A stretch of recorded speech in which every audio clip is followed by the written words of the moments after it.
welcome to Just Onside. Myself and Owen were planning a nice relaxing Monday, but there was some breaking news this morning. I weren't expecting it. I mean, he probably lit the fire yesterday with his comments, but Ruben Amorim he's been sacked. We were waxing lyrical when he first came to Man United.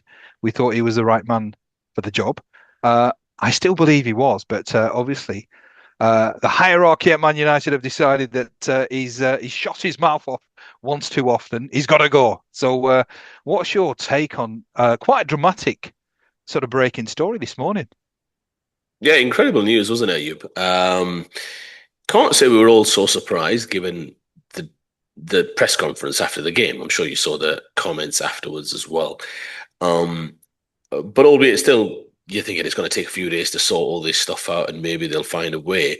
But incredibly shocking. Ruben Amorim, Ayub, it just feels like yesterday we were actually talking about his very first interview with Gary Neville. I think he sat down with Jamie Carragher afterwards, if memory serves. But anyway, I think the first interview was with Gary Neville.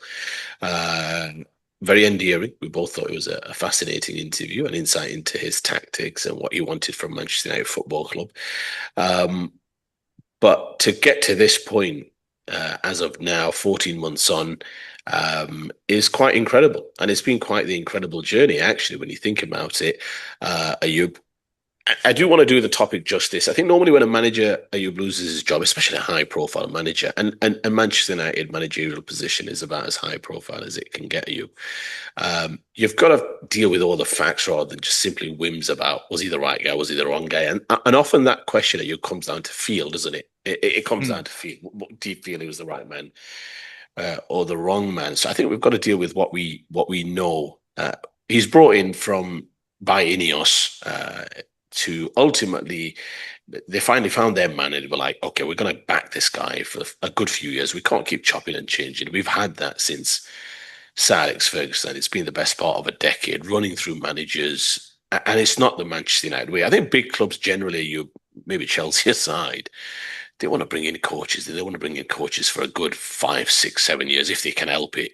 You've seen that with Klopp. You've seen that with Pep. You've seen that with Arteta. And I would argue that's 3 of the 4 biggest clubs in the country. Yeah, Chelsea would, but they're a different beast.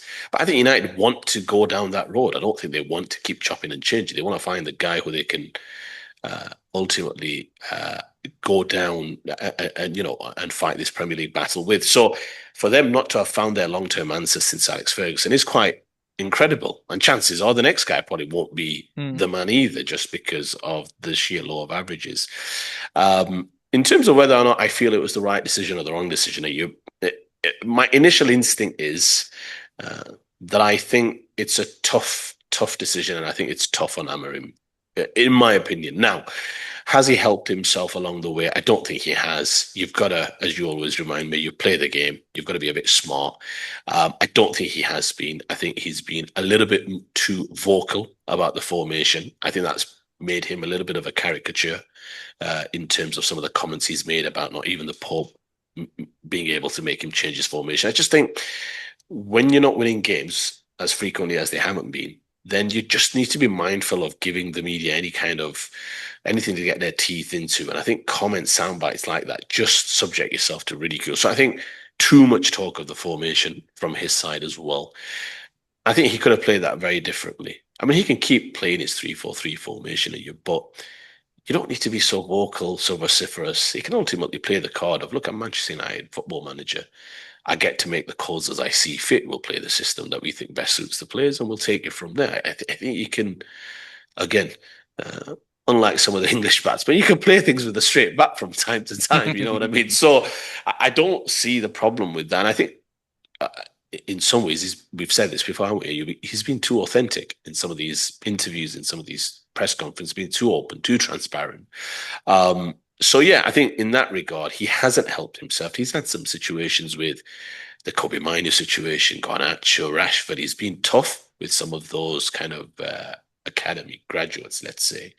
But equally, I would say that there have been some shoots of progress. Even Manchester United today, in their soundbite, in their announcement, in the very first paragraph, speak about, he guided us to the Europa League final. And sometimes that's the dignified way of doing things. But it seems a bit weird that you're sacking a manager yet talking about all of his kind of good days and what he did for you and your position six. I think they've made. I think today's decision, Ayub, is an admission from Ineos, is an admission from Jim Ratcliffe, who's got this badly wrong. Let's be very clear. It was just October he was talking about giving him 3 years. You know where I stand on this, Ayub. There's way too much emphasis and culpability placed on the manager, not enough on those making these decisions. I mean, they're the ones also paid the big bucks to get this right. Yeah. Mm. Did they have the right manager? Well, clearly not, because they fired him 14 months on.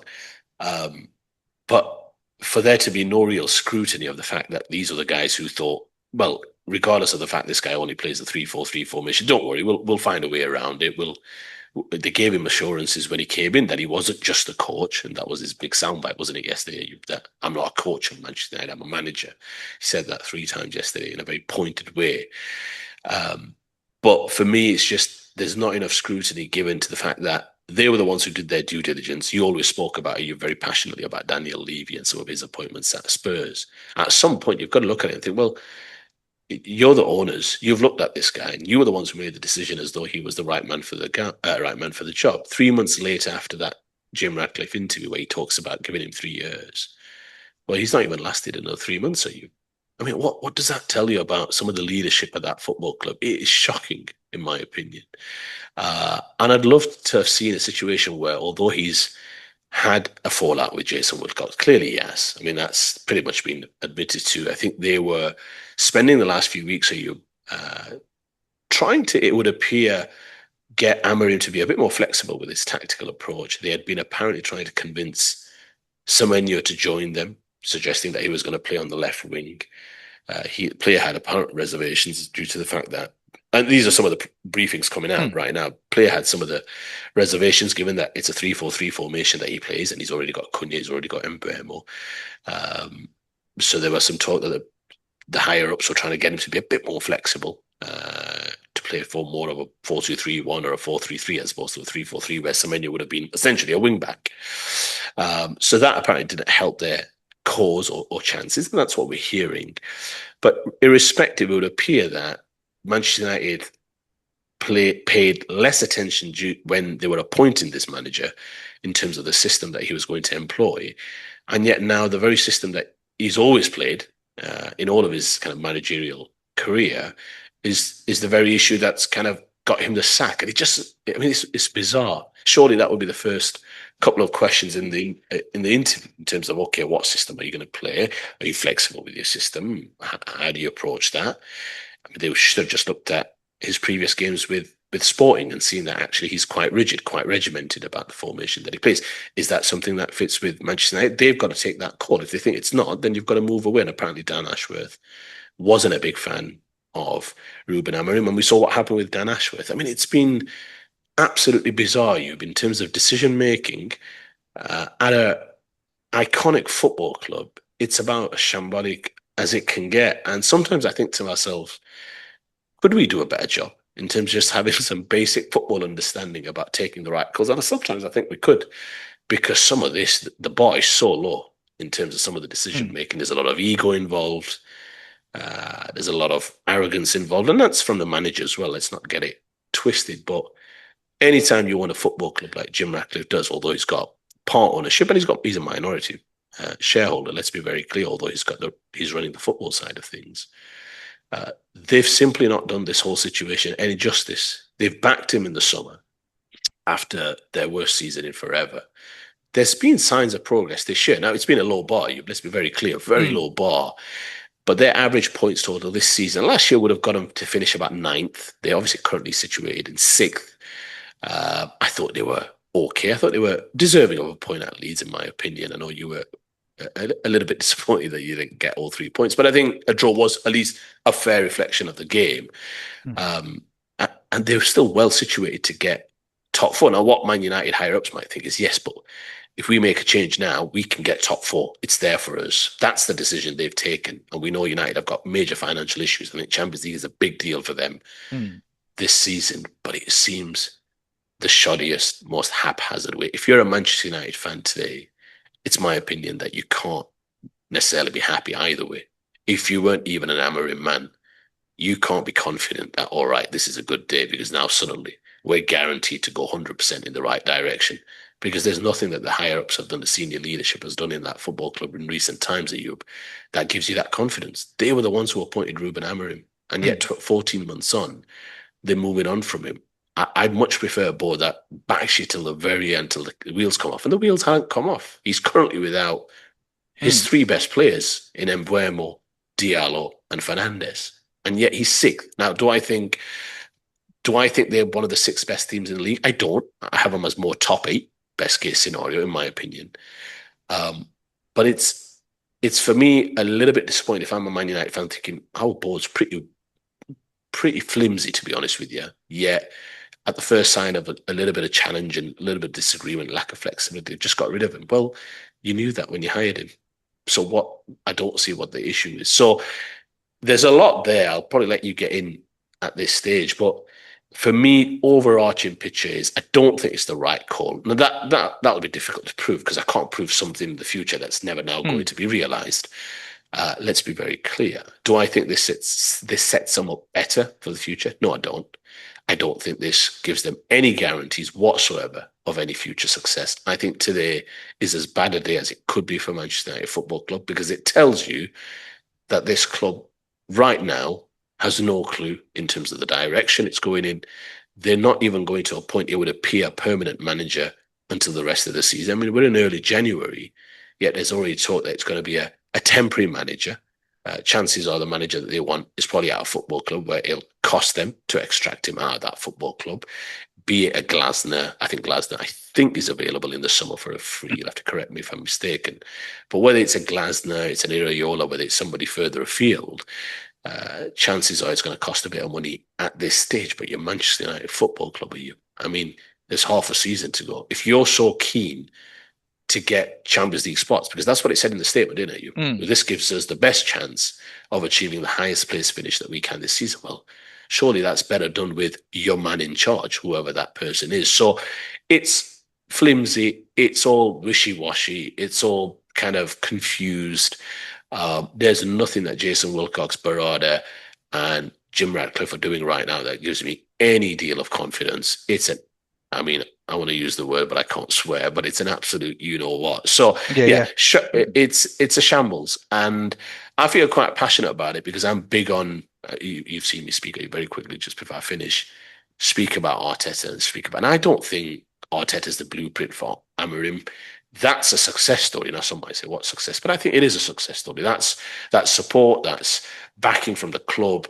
That's Arteta slowly but surely building something that's become an elite football club. I think most people would at least accept that in terms of every aspect of it. He's got complete command of that football club. He's got a wonderful squad, a wonderful set of players, a good style of play, a good way of competing, challenging, strong defensively, good offensively. It's what you want as a football club. Everybody in the right direction, good age profile of the squad. Not much disgruntlement at the football club, not much real negativity. It's what you want from a football club, your manager being one of the most important figureheads at the football club.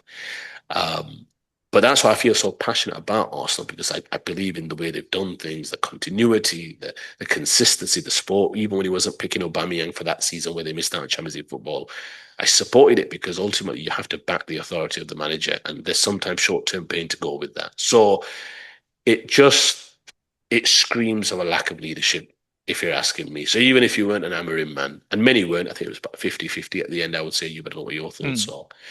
But I don't see how you can be enthused that today is somehow a positive day for Manchester United Football Club.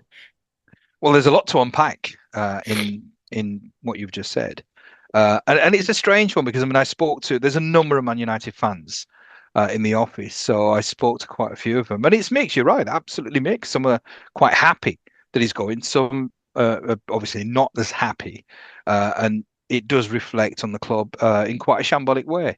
Uh, but the more time I've had to think about this, the more it's almost. I'm not going to sort of say that it's similar to the Gary O'Neill where sometimes you make the right choice because this club is, if you compare to last season, it's on the up because they're in a much better position in the league than they were last year. So there's certainly shoots of improvement, as you say. But the more I think about it, the more I'm actually sort of thinking that perhaps uh, initially, I think when he was appointed, they thought his system was going to work, and I think that's probably why they didn't make too much of it. I think what's happened is that system that he's so insistent on always sort of adhering to has limitations, and I think that's probably where the problem is. And now, Jason Wilcott, former Leeds player and Blackburn, uh, he's a footballing man, so at least you've got somebody Mm. who who knows the game. uh, I've got to be honest. I'm not one. I mean, we as Leeds fans were hugely critical of Daniel Fort because he just had a system. Our success now is very much the fact that he's flexible. So in a sense, there is a blueprint to say that if you are flexible, there's much more likely that you're probably going to get better Mm. results. And I think for that reason, I'm inclined to believe that perhaps they've made the right choice. That if somebody is so inflexible that they just have plan A and they will always stick with plan A, then I think maybe in the long run, depending who they sort of hire, uh, eventually it may turn out to be the right choice. Because I think this club, I mean, the performance. I'm going to talk briefly about the performance against us Mm. yesterday. Yeah. I thought they were okay. I thought they were more than okay. I mean, I looked at that side at the start, and I'm sort of thinking, if ever we had a chance of getting 3 points against Man United, this was it. On on the balance, I thought they were the better side on the balance. I mean, there was much more control when they had the ball. There was much more control. When we had the ball, we were a little bit sort of skittish. In the middle of the part, I thought Casemiro was controlling things. He was the sort of almost like the orchestra leader. And then when Xerxes came on, I thought he was outstanding. I mean, he's a player that's vilified by Man United fans, but he almost reminded me of Cantona when he came on, finding little pockets of space, lovely little distribution, lovely passes. And it was his pass, uh, sort of slide rule pass to Cunha, which sort of brought the equaliser. But on reflection, if he's not going to be sort of, if he's going to be too rigid with his formation, then maybe you've got to ask the question that perhaps he's going to actually stunt the growth of this club, because I think there's enough quality. I still maintain that their recruitment hasn't been great, but there's enough quality there. They've got Cunha and Buema, who I think sort of are, in terms of the Premier League, probably sort of in the mix of the best sort of forward line that you can have. Mason Mount again, he has mixed reviews, but he's a decent enough player. You've got Bruno Fernandes, who I think is outstanding. I think he's one of the best midfield players in world football. So there's enough quality there. I mean, the two young kids that they had in the back, even though there was a mistake which led to our goal, I think there's a lot of sort of bright promise there as well. But it just needs a coach who's going to have different types of system to accommodate the players that he has. So I'm of the opinion now. In the morning, I was thinking this is rash, but now I'm actually thinking that depending on who they get, as long as he's going to be flexible with a system, because I mean I'm not sure what Arteta's system is, but is he rigid? Is he somebody who's quite flexible? No, from an Arsenal perspective, he's also gone through a few iterations, let's say, of this Arsenal team. And look, Arteta is quite, I would say, rigid with his system, but he's rigid with a system that's more conventional, isn't he, Ayub, in terms of as a 4-3-3, 4-2-3-1. These are the most conventional formations that we have, especially within Premier League football. But he's now got an incredible squad, which it took him a long time to build, and his club has seen that this manager is worth backing. So there's an equity there. There's an equity there, even though he hasn't won anything apart from one FA Cup. Clearly, they see something in Arteta to say, no, we see shoots of progress. We see progress. We're right there. We're right there challenging, knocking on the door of the biggest trophies. We're going to support you because we think you've earned the right to have the support that you've asked for, which is building what is the best squad in English football right now. So, one of the best squads in Europe. I'm with you, Ayub, on your point about the system and flexibility. And if he's not being flexible, you've got two wrongs don't make a right. You'd rather take a call and undo your bad decision from the start. But that's what I mean. It's a bad decision then to hire him. And it's the same people who hired him. So Jim Ratcliffe's got to take some ownership. When he appointed him, he knew how inflexible he was with the system. You can't just appoint a manager of Man United just thinking, yeah, he's young, he's in vogue, he's done okay in Portugal, let's get him in. Oh, you do your due diligence. Right, is this man flexible? What's he like? Let's talk to people around. Maybe they did, maybe they didn't. But clearly, to make this decision 14 months after hiring him and 3 months after saying he's going to be given 3 years tells you, well, clearly they're getting it wrong. I don't know if that gives you confidence that, oh, suddenly we're now going to get it right all of a sudden. No, I just, I don't have any confidence in that senior leadership. The fact that Jason Wilcox is getting more support than Ruben Amorim, that tells you everything.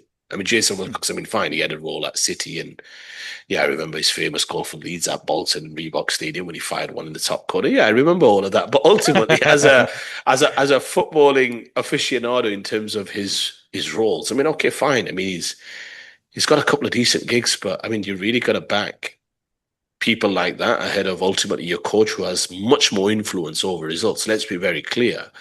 I just think it's a real wishy-washy approach. Now, again, I don't think it's the right decision because I'm a big believer in continuity, in consistency. I think you can get it right over time. I don't know what their aims and objectives were. If the aim and objective this season, you're always talking about KPIs, are you? If the aim and objective this season, 2025, 2026 season was, can we get into European spots after last year's disastrous season? And it was a disastrous season. Let's not get it twisted. And Amorim has to take some accountability for that. He was in charge for the majority of the games. But he's sixth. He's in there, he's scrapping, and they're going to have some of these players come back. I don't think Man United can afford to have some of their best players unavailable, which he has up front and at the back. He's had to deal with a lot of turmoil as well. Some of it may well be of his own making, but he's owned it. It's true. There's been some negative storylines, whether it's your Garnachos, your Kobe Miners, and there's been some sound bites which are confusing, infuriating, consider as appropriate. But the fact of the matter is he's taking those decisions. United needed, you've always spoken about it when you used to speak passionately about Rashford. He's taking tough calls. You've got to back your manager to take some of those tough decisions if that's to get rid of a certain culture, certain behavior, whatever that might look like. And yet, slap bang in the middle of all of that, you're saying, you know what, actually, we're going to reverse field because you're not showing flexibility. And now we want to sign this vogue player who's in fashion right now. What we'd like to get him, but his system isn't allowing us to get him. I'm sorry, when you hired him, that was a system that you knew he was always going to play, and that was a system that you were going to unfortunately have to, let's say, fulfill his squad with in terms of talent to fulfill that 3-4-3 formation. I just don't think you can have it both ways to say, oh, actually, we'd like to get someone new, but the coach is not being flexible. I think that's just too easy. That's too easy for the higher ups just to get away with. So, look, I don't believe in these type of decisions because I just think it's an easy way out for them to, I guess it's a way for them to, in some ways, get back to kind of ground zero, as though, oh, this kind of gets us back to being judged from scratch, as opposed to us not being also part of the problem. And I think they are also part of the problem. It's just wishy-washy. What are they doing, Omar Barada and Jason Wilcox? What have they got to show for the last months that they've been in charge? There's nothing. There's nothing good about Man United Football Club. They win some, they lose some. And that's been their lot for the last 10, 15 years or however long it's been since Fergie's not been there. I can't get with a program, Ayub, a sporting institution like Man United Football Club. We, in some ways, quotation marks, ridicule Chelsea in terms of their style and how they manage things. What's so different about Man United Football Club? It's just shocking that they can be an institution that leads in this particular way. Yeah, he's our man. 3 months later, we fire him. It just beggars belief. I think there's better ways to manage situations when these disagreements come to the fore to say, you know what, actually, no, he's our man. And if that means we have to throw another bit of 100 million into this to back him and support him, well, we made that decision. We knew that when we hired him, that it's going to be a very expensive experiment because this is not a formation that we normally play. If you're not comfortable with that, don't hire him. Nobody put a gun to your head. So I don't agree with the decision. I think most United fans maybe see it my way, although they probably agree that he hasn't helped himself, Ayub. But I don't see how the other two get away with it and how Jim Ratcliffe gets away with it with this type of shoddy leadership. It's shocking to me. I cannot imagine how they can get away with it. I'm going to presume the buck always tends to stop with the manager or the coach. But I'd slightly sort of disagree with. I think when they hired him, I'm absolutely convinced that they thought that the system was going to work. So I have no sort of reservations about that because, in a sense, he was a coach who had a really good reputation. He was somebody that sort of believed in a system, but it was a system that tended to have some sort of positive results. So I think the intention was when they hired him that right, he's quite sort of dogmatic, but it's a system that will work. It just so happens that it's not worked, or at least it's not proven to be as successful as they expected. So therefore, there's a decision to be made. As I said, I've never been one for anybody who's regimented and absolutely obsessed with a system.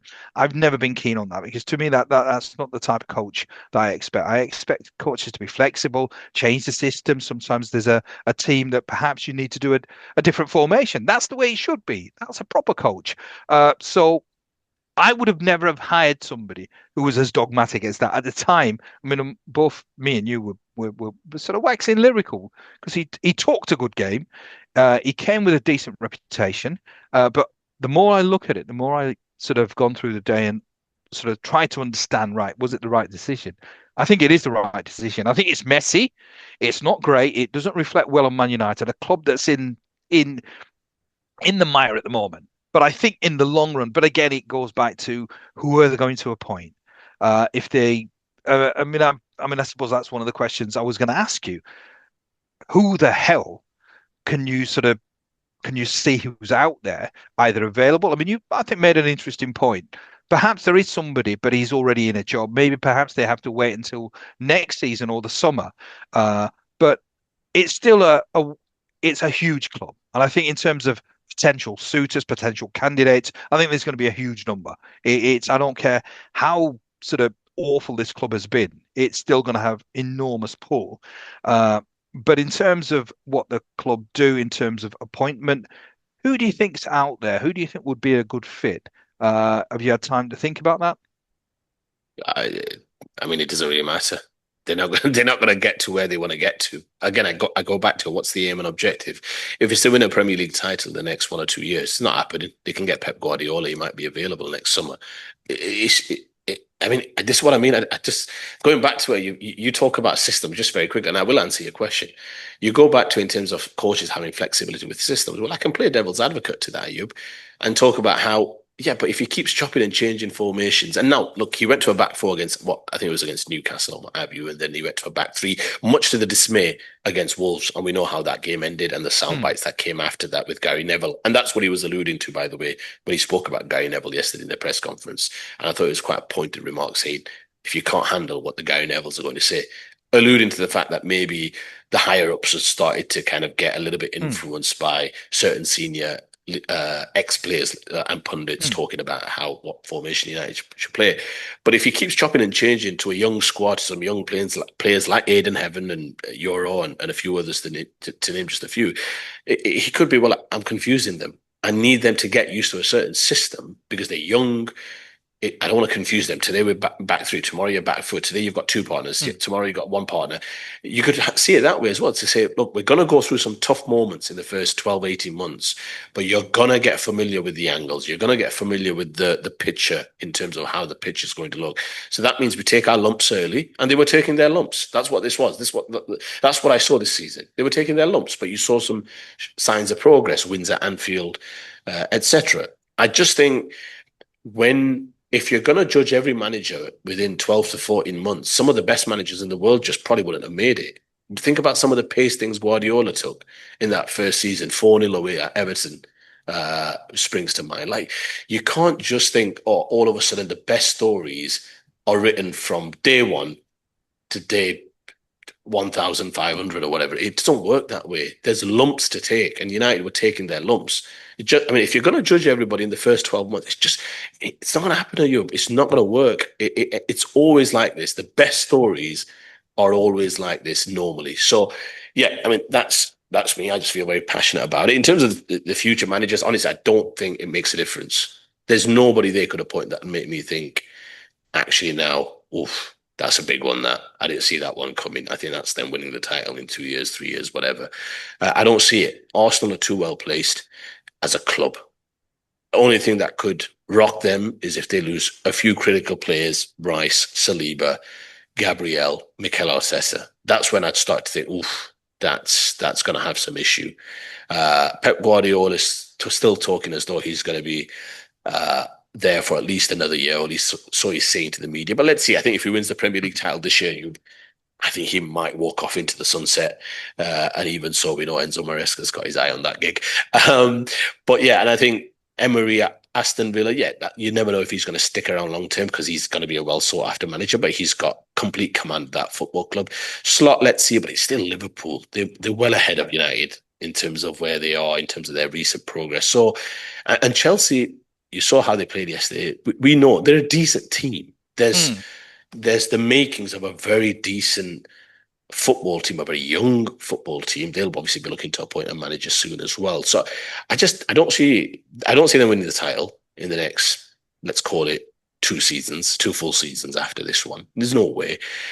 Can they get into a Champions League spot in the next 2 seasons? Maybe, because I think that could still be up for grabs. But does anything that this Manchester United leadership do or have shown in terms of clarity of thinking? I'm thinking about the Dan Ashworth hiring and firing, the Ruben Amorim hiring and firing, some of the other decisions that they've taken. Does anything give you the confidence that whoever they appoint is going to get the backing, is going to get the patience to see this project through? Because what we do know is that Sir Jim Ratcliffe is a liar, because he lied. He said he's going to give him 3 years and he didn't even give him 3 months. So take that how you want, but if you don't get results quickly, and if certain things start to turn, and if you have a disagreement with who I believe to be an irrelevant senior member of staff, it could well result in you losing your job. And I just cannot see how that works at a football club where the manager, who should be empowered to be the most important person at the football club, or at least should be empowered in the eyes of the footballing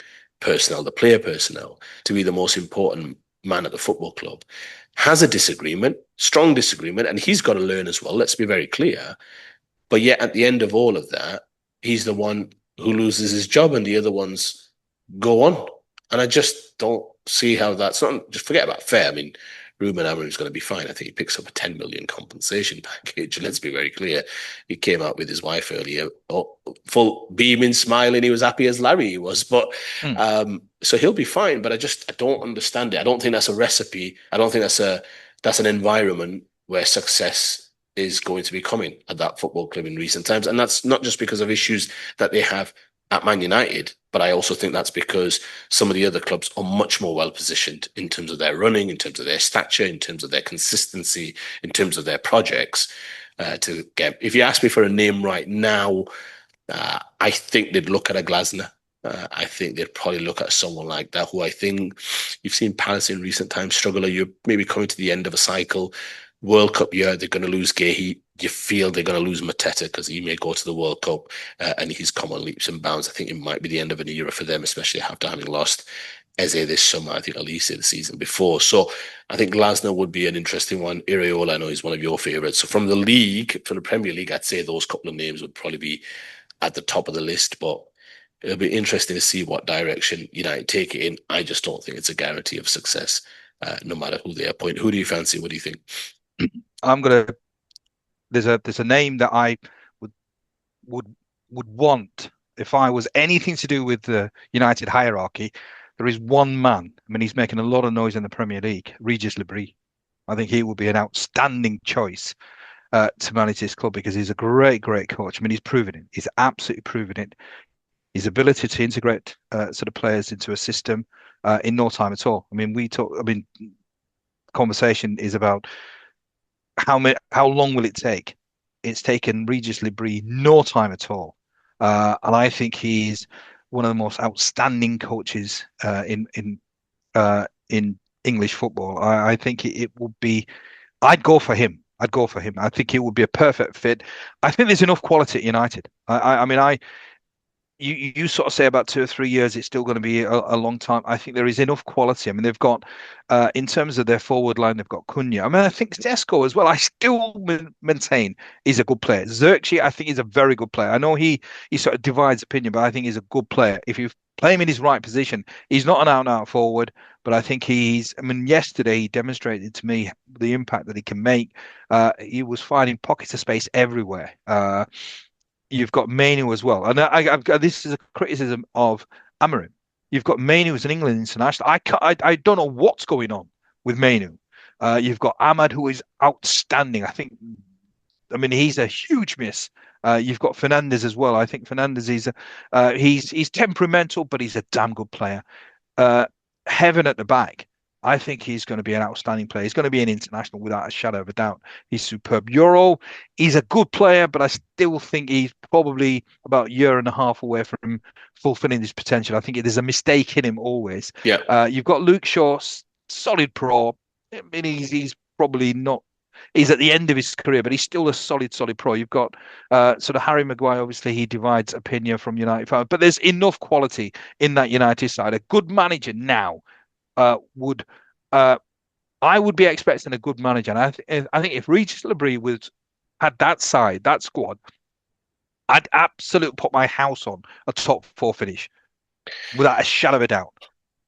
Yeah, it's an interesting one. The only thing I would say about Regis Labrie is I think he could well be one of those where I think Sunderland may well suit him. If you look at XG this season as well, Sunderland have outperformed their XG significantly, and that's not a knock against him. I think United may well now, and often is the way, isn't it? When you lose a manager or you part ways with a manager, you overcorrect the other side.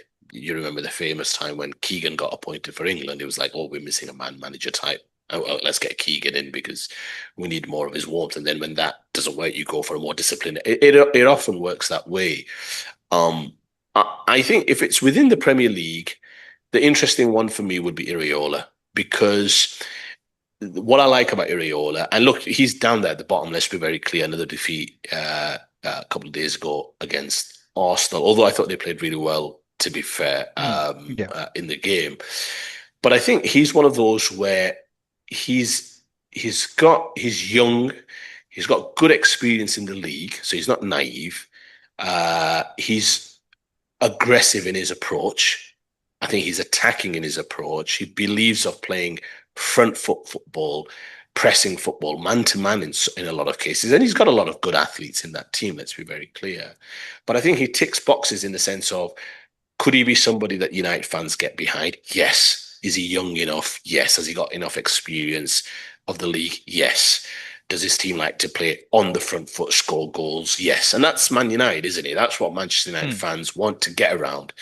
Even Glasner is very cautious in his approach. He's very methodical. That doesn't mean he's not an attacking coach. He's more structured. He's more about defense, using that as a platform and then getting out and playing. And he's got a bit of experience in playing with wing backs as well. I think if it comes from the Premier League, I think Iraola would be the one that I think Ayub would get most enthused, let's say, about the role, because they'd say, you know what, Premier League experience, take attacking approach, take, likes to go on the front foot, score goals, take.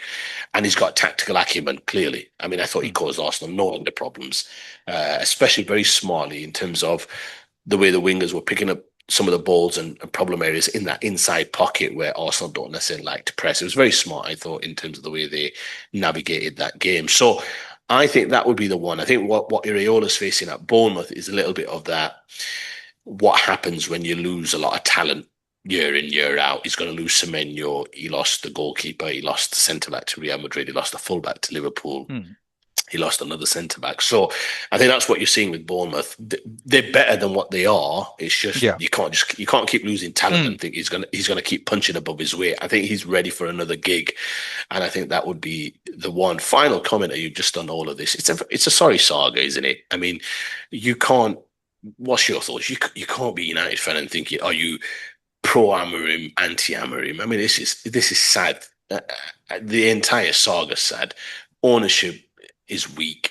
The leadership at the highest level is weak. Disagreements everywhere, caught between systems, caught between eras, caught between philosophies, no real money to spend, so they don't want to back their manager, struggling to get into, obviously, Champions League spots, which guarantees income, winning games, drawing at home to Wolves, who at the time had 2 points, losing, obviously, to Grimsby. Obviously, that was probably the lowest moment of the Amorim era on penalties. I mean, there's nothing that tells you as though, right, this one decision is the one. We're now going to be catapulted into the upper echelons of English football from here on in. There is nothing, absolutely nothing. If anything, today gives me even more, let's say, doubt as to whether or not United can get back to the big time. How do you see that?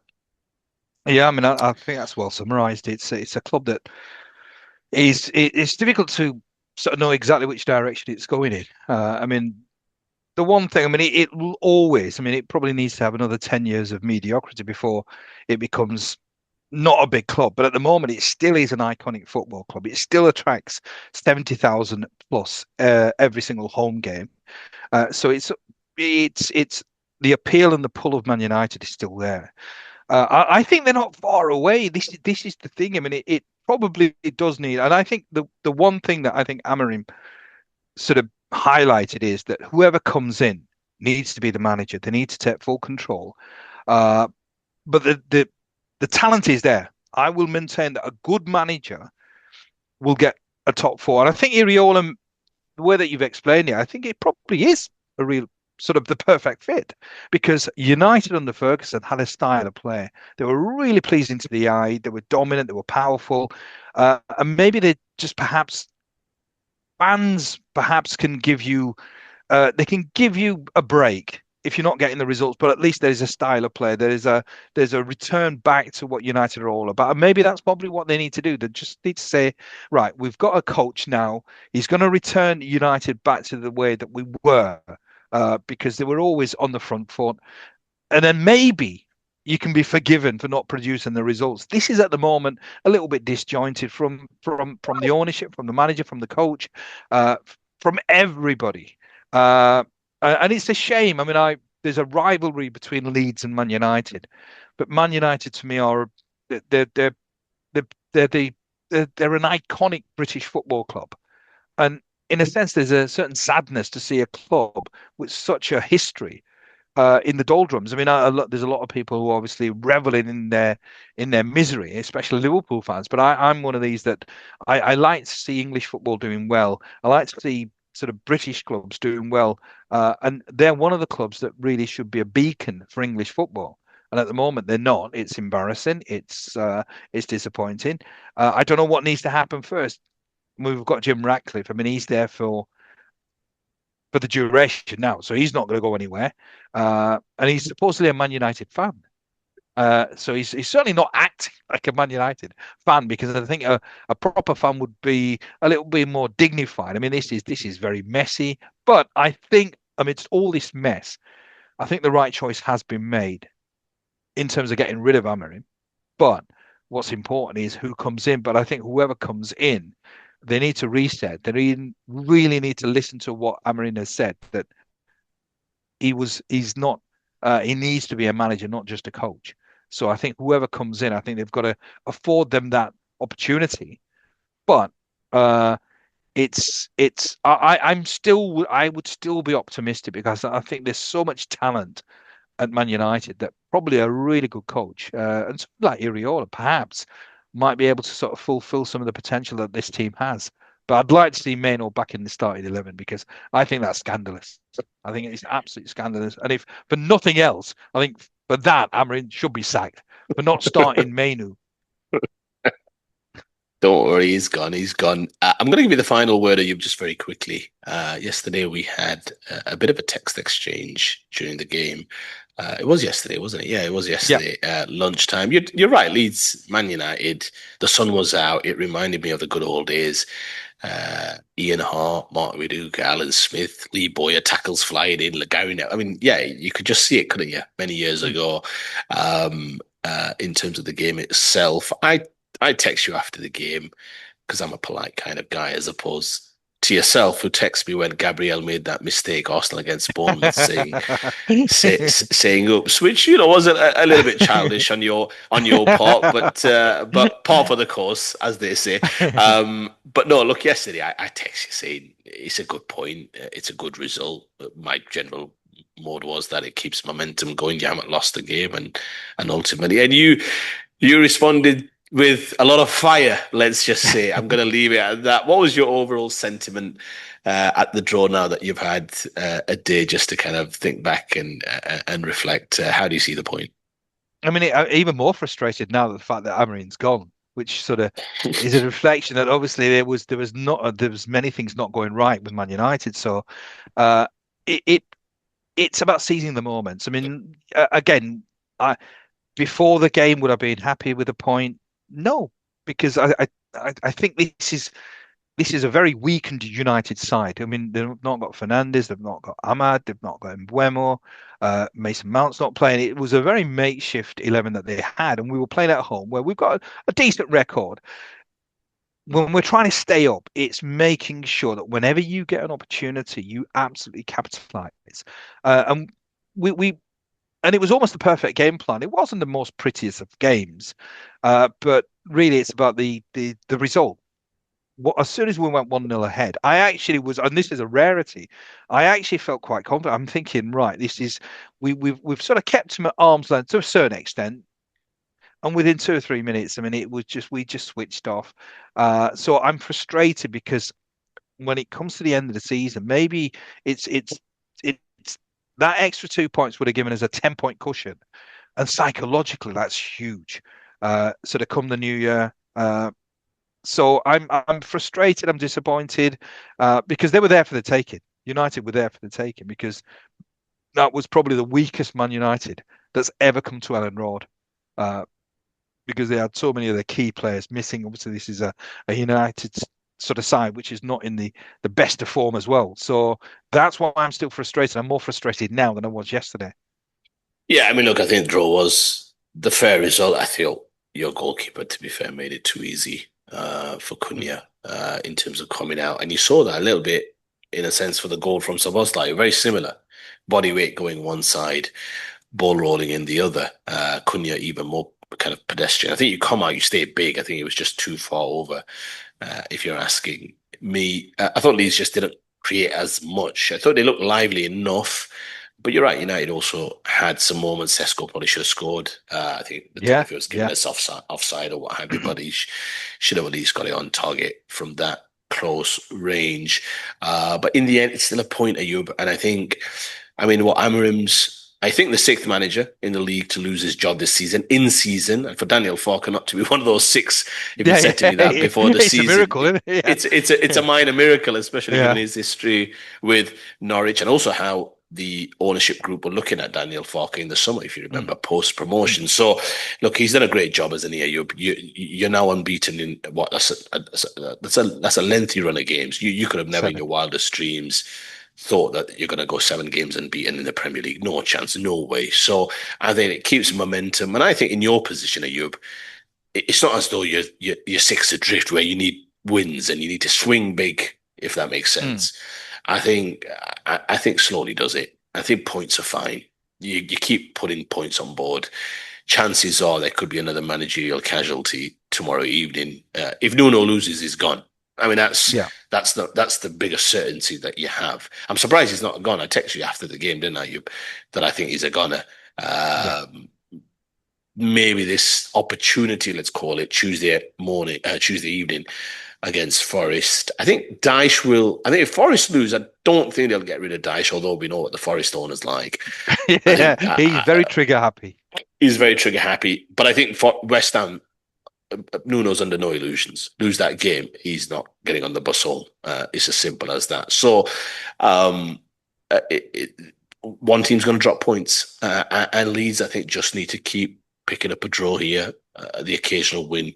They've got a buffer. The goal difference is great compared to those beneath them. I think they're fine. I think the only thing that can really honestly cost them is a lack of concentration now, where suddenly they take a couple of pastings and before you know it, the confidence is shot. And that can happen as well very quickly. So I think they're in good space and it's a point, Ayub. And I think you've got to remember where Leeds came from. So I think points in the Mm. Premier League are like gold dust for yourself. But anyway, I'll let you lead us off. It's been a big day. It's been a dramatic day when it comes to Amorim. It'll be interesting to see what our United fans viewers think about today's events. I'm intrigued. Yeah, so I know we've got sort of a number of United fans who do watch this. So Offer your thoughts. What did you think? Do you think it was right? Do you think it was wrong?